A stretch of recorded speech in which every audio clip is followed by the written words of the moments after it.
எங்க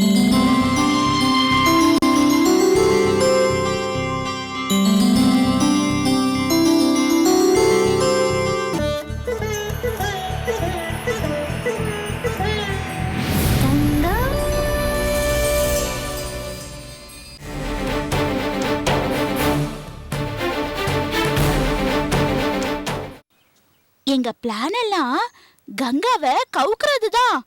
கங்காவையும் அவ புருஷனையும் பிரிக்கணும். கங்காவை பிரிக்கிறது மட்டும் இல்ல, அந்த வீட்டை விட்டே விரட்டணும். Hello hello hello.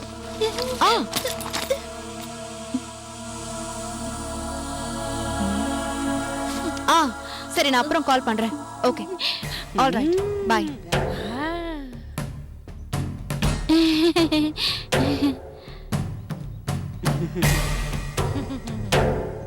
அதனால உங்களுக்கு என்ன லாபம் இருக்கே? செல்வக்கண்ணனுக்கு என் அண்ணன் பொண்ணு மணிமேகலை தான் பொண்டாட்டியா வரணும்னு நான் எவ்வளவோ பாடுபட்டேன். அதை நடக்க விடாம அந்த கங்கா தட்டிக்கிட்டா. இப்போ கங்காவை விரட்டிட்டு நீ செல்வக்கண்ணனுக்கு மனைவி ஆயிட்ட. அதை விட வேற சந்தோஷம் எனக்கு என்ன வேணும்?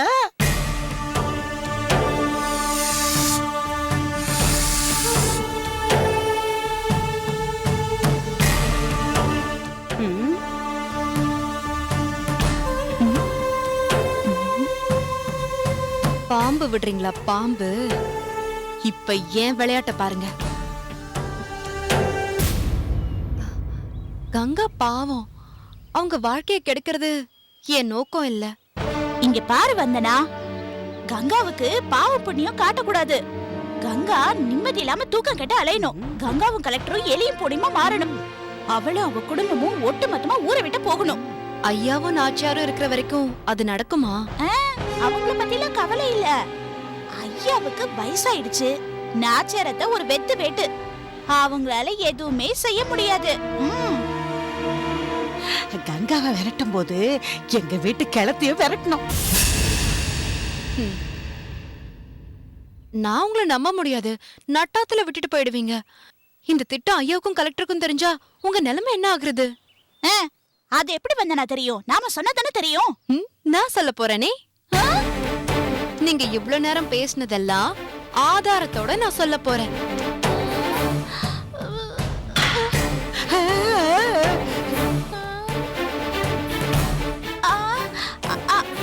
அப்படின்னா நீ திருந்துட்டியா வந்தனா? இப்போதைக்கு வந்தனா சும்மா எங்களை மிரட்டாத. நாங்க இப்படி எல்லாம் பேசுறதுக்கு ஆதாரம் இருக்கா? இருக்கு. கேக்குறீங்களா? ஐயாவும் நாச்சியாரும் இருக்கிற வரைக்கும் அது நடக்குமா? அவங்கள பத்திலாம் கவலை இல்ல. ஐயாவுக்கு வயசாயிடுச்சு. நாச்சியாரத்தை ஒரு வெத்து வேட்டு, அவங்களால எதுவுமே செய்ய முடியாது. கங்காவை விரட்டும் போது எங்க வீட்டு கிளத்தையும் விரட்டணும். நான் உங்களை நம்ப முடியாது. நட்டாத்துல விட்டுட்டு போயிடுவீங்க. இந்த திட்டம் நீங்க பேசினதெல்லாம் இதுல ரெக்கார்ட் ஆயிருக்கு. ஐயோ வந்தனா, இது அப்படியே கலெக்டர் வீட்லயும் ஐயா வீட்லயும் போட்டு காட்ட போறேன். உங்க நிலைமை என்ன ஆகும்னு யோசிச்சு பாருங்க.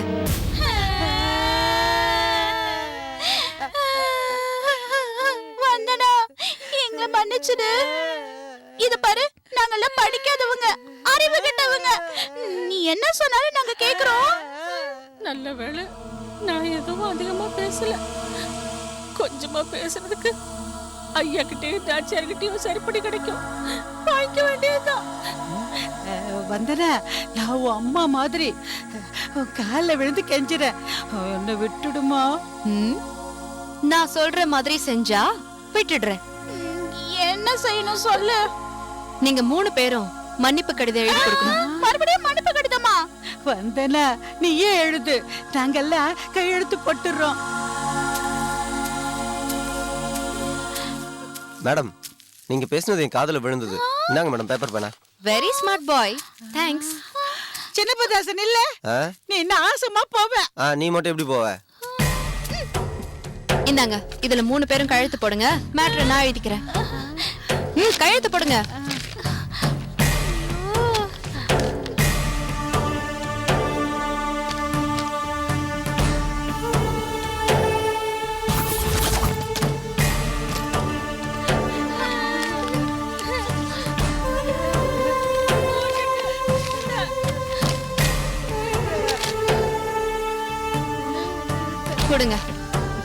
கடைசியா சொல்றேன், இனிமே என் விஷயத்துல தலையிடக்கூடாது. அப்படி தலையிட்டீங்கன்னா உங்க பையில பாம்பு விட்டுருவேன். ஜாக்கிரதை.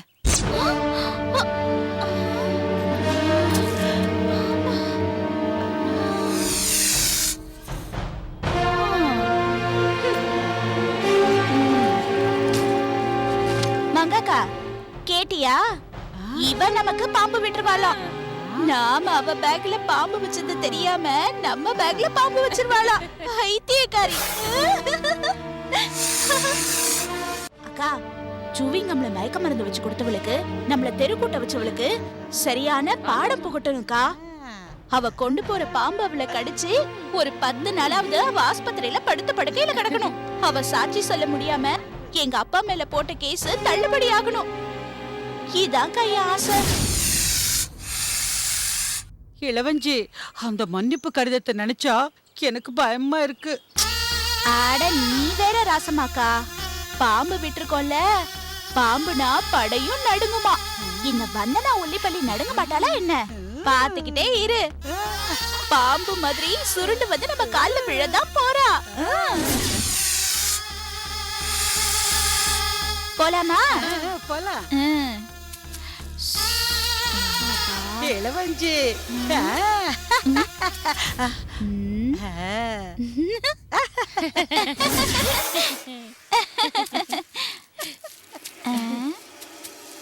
ஏக்கா, இப்ப எதுக்கு பாம்பு மாதிரி புசு புசுங்கிற?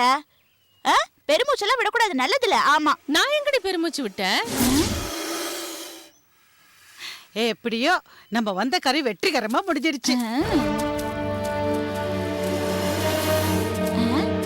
அக்கா, என் பையன் ரொம்ப கனமா இருக்கிற மாதிரி தெரியுது. அது மனசு கனமா இருந்தா பை கனமா இருக்கிற மாதிரி தான் தெரியும். எல்லாம் பிரம்மா. பிரம்ம அப்படிங்கிற? ஆமாங்கிற. அப்ப சரி.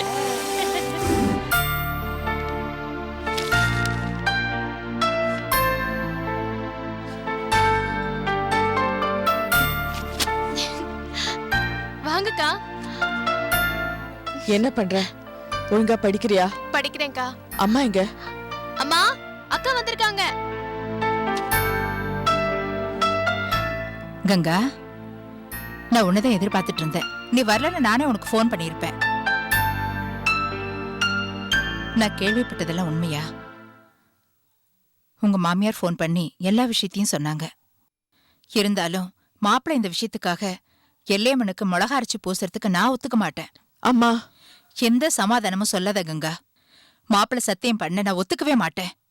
அந்த வந்தனா மாப்பிள்ளை மேல வீண் பழி போட்டிருக்கா. ஆமாமா, அவ வீண் பழிதான் போட்டிருக்கான்னு எல்லாருக்கும் தெரிஞ்ச விஷயம்தான். இருந்தாலும் தெய்வ சன்னிதானத்துல வந்தனாக்கும் அவருக்கும் எந்த தொடர்பும் இல்லைன்னு என் புருஷன் சத்தியம் பண்ணி கொடுக்கறதுல எந்த தப்பும் கிடையாதேம்மா. அம்மா, அக்கா சொல்றது சரிதாம்மா. மாமா சத்தியம் பண்றதுல எந்த தப்பும் இல்லைன்னு தான் என் மனசுக்கும் தோணுது. விவரம் புரியாம பேசிட்டு இருக்கீங்க. கங்கா, நீயும் உன் வீட்டுக்காரரும் தலை தீபாவளிக்கு நம்ம வீட்டுக்கு வந்தப்ப அப்ப மாப்பிள்ள காலையில 5 மணிக்கெல்லாம் எழுந்து ஹால்ல உட்காந்து எதையோ எழுதிட்டு இருந்தாரு. நான் மாப்பிள்ளைய கேட்டேன், என்ன மாப்பிள்ள, விருந்துக்கு வந்த இடத்துல சந்தோஷமா இருக்கிறத விட்டுட்டு ஏன் ஆபீஸ் வேலையெல்லாம் பாத்துட்டு இருக்கீங்கன்னு. அதுக்கு மாப்பிள்ள சிரிச்சுக்கிட்டே சொன்னாரு, அத்தை, இது ஆபீஸ் வேலை இல்ல, ஸ்ரீராம ஜெயம் ஸ்ரீராம ஜெயம்னு அந்த வைதேகிநாதனை போற்றி எழுதிட்டு இருக்கேன்னு சொன்னாரு. ஏன்னா அந்த ஏகபத்தினி விரத ராமரும் சீதாவும் கடைசி வரைக்கும் ஒருத்தனுக்கு ஒருத்தியா வாழ்ந்த மாதிரி நானும் கங்காவும் அந்த வைபோக வாழ்க்கையை வாழணும்னு இந்த ஸ்ரீராம ஜெயம் எழுதிட்டு இருக்கேன்னு சொன்னாரு.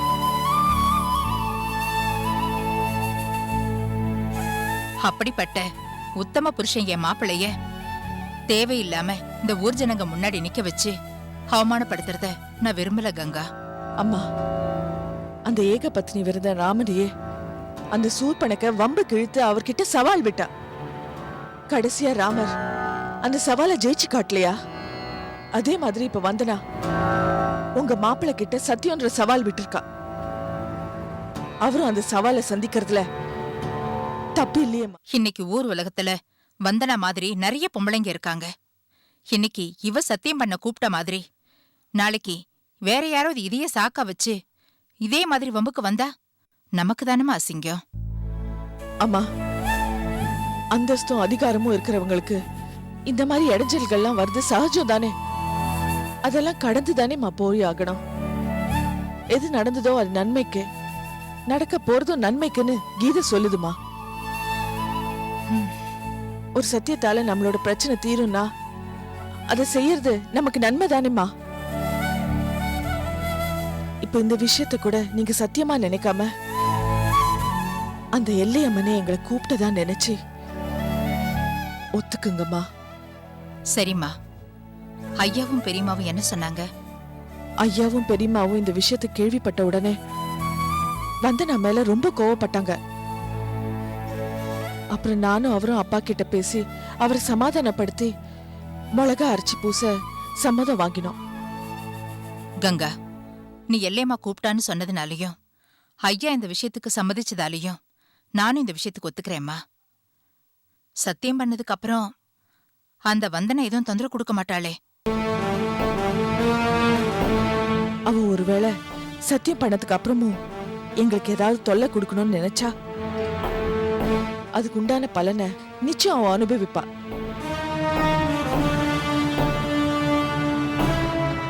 அம்மா, நமக்கு நல்லதே நடக்கும்மா.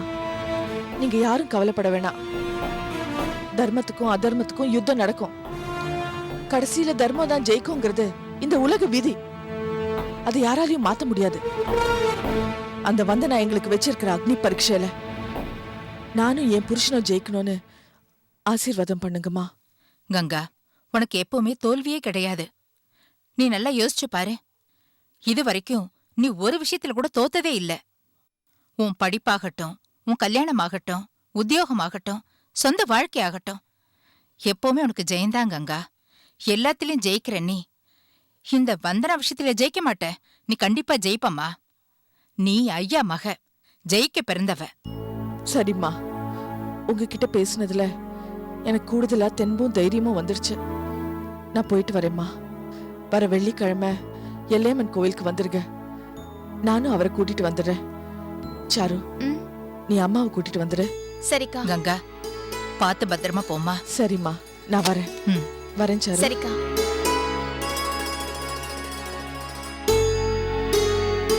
என்னங்க, நான் கோயிலுக்கு போயிட்டு வரேன். கோயிலுக்கு போறது இருக்கட்டும், கொஞ்சம் காஃபி போட்டு கொடுத்துட்டு போ. இன்னும் பால்காரன் வரலங்க. வந்ததும் பொற்செல்வி போட்டு கொடுத்துருவா. உன் பொண்ணுக்கு என்னைக்கு நல்ல புத்தி வந்திருக்குது, இன்னைக்கு வரப்போகுது. சாமி கிட்ட உன் பொண்ணுக்கு நல்ல புத்தியை கொடுன்னு வேண்டிட்டு வா. என்னங்க, இன்னைக்கும் வீட்டில தான் இருக்க போறீங்களா? ஃபைனான்ஸ் கம்பெனிக்கு போகலையா? நான் எங்கடி வெளியே போறது? நான் வெளியே போனா அடுத்த நிமிஷமே உன் பொண்ணு எனக்கு அல்வா கொடுத்துட்டு அந்த வீணா போனவனோட ஓடி போயிடுவா. நான் வீட்டில தான் இருப்பேன். நீ கோயிலுக்கு போயிட்டு பத்திரமா வா. என்னங்க, என் மனசுல ஒண்ணு படுதுங்க. அத நான் சொல்லட்டுமா? நம்ம பொண்ணு பொற்செல்விய பத்தி உங்களுக்கு நல்லாவே தெரியும். புடிச்ச புடியிலேயே நிப்பா. அவ ஆசைப்படுற மாதிரி வெற்றிமாறனோடய சேர்த்து வச்சிடலாம். அவனும் நல்ல பையன் தானே. அப்படிங்கிற அடியே தர்ம பத்தினி, கோயிலுக்கு போகும்போது கை வைக்க வேண்டான்னு பாக்குறேன். மரியாதையா ஓடி போயிடு. போ, நிக்காம ஓடு.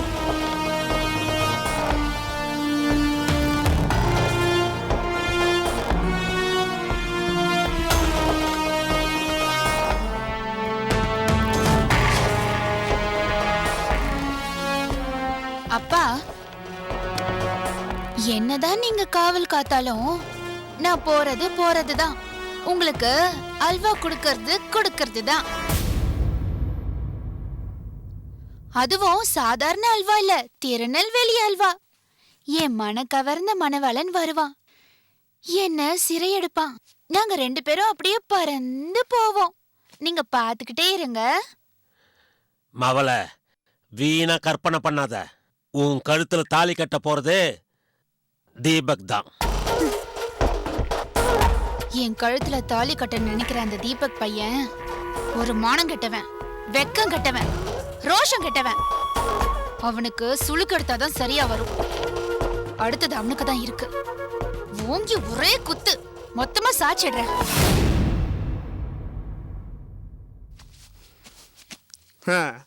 அந்த ஜேகே எப்படி புத்திசாலித்தனமா பொற்செல்விய கூட்டிட்டு போனாரோ அதே மாதிரி நாமளும் அவரை ஏமாத்த போறோம்.